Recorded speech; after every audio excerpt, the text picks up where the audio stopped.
Hey, what's up guys? Welcome back to the channel. Today I'm going to be talking about the OnePlus 9 event that recently happened.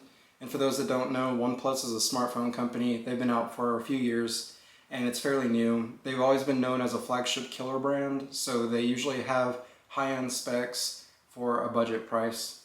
And this year is kind of a big deal because the one thing that OnePlus has been missing on all their devices is a really good camera system. And this seems to be the first year where they took the step to really improve the cameras, and I'll talk a little bit more about that in detail. But going from there, the first thing I want to touch on is the displays. Both of these have 120 Hz OLED panels. There are a few differences that I'll have up here. And the biggest one that really kind of gets me is the 9 has a flat panel and it's 1080p, and the 9 Pro has a curved 1440p display. So personally for me, I'm not really a fan of curved displays, and the 1440p really doesn't mean much to me. The Pro also has a variable refresh rate display, so that's a pretty cool technology, meaning that you can either be looking at like a text page on a website and only be using about 1 to 10 Hertz on the panel, instead of it constantly running at 30, 60, or even 120 Hertz, and in some cases 90. So I think that's pretty cool, and it has a slightly better display as well, with a little bit higher quality in the contrast and colors that you can get from it, because they worked with a company called Hasselblad, which again I'll talk a little bit more about when I talk about the cameras. The Pro also has a couple gaming features that make their display a little bit better compared to the one that's on the 9, and I won't get too much into those details because I'm not really a smartphone gamer, but I'll have those details up above as well. Both of these phones are running the latest Snapdragon processor, which is the Snapdragon 888.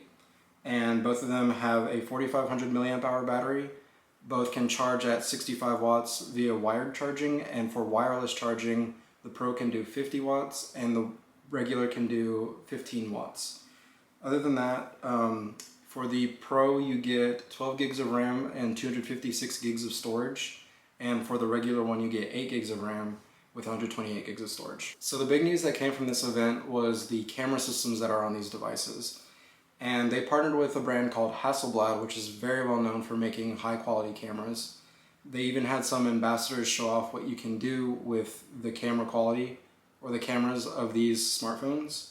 And they look amazing, but there's always a big asterisk to those. So both of these have a 48 megapixel main camera, 50 megapixel ultra wide, which is really cool. I'll explain why in a little bit.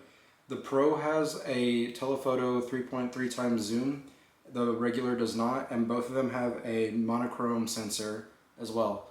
So on the main cameras, the big thing that bothered me was they said during the event that these have the same hardware, but in fact the one that is on the Pro actually has optical image stabilization and the one on the regular does not.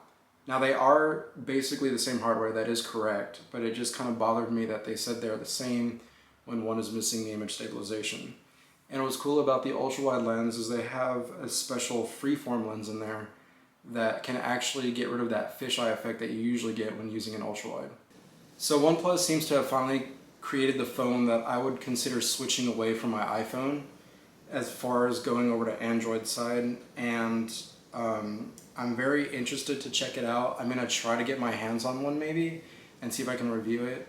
I found that I can finance them for about a year, which is more than enough because I don't want to pay out for a phone that I may not be using as my daily driver for 2 years. And because OnePlus has about 2 phones every year, one in the spring, one in the fall, I think I would be missing out on too many opportunities for a potential new device if I'm paying more than for a year. So that being said, I am looking at getting one. I'm struggling to figure out which one I want to get because I do prefer the flat panel that you get on the regular, but I would rather have the variable refresh rate and the zoom lens that you can get from the Pro.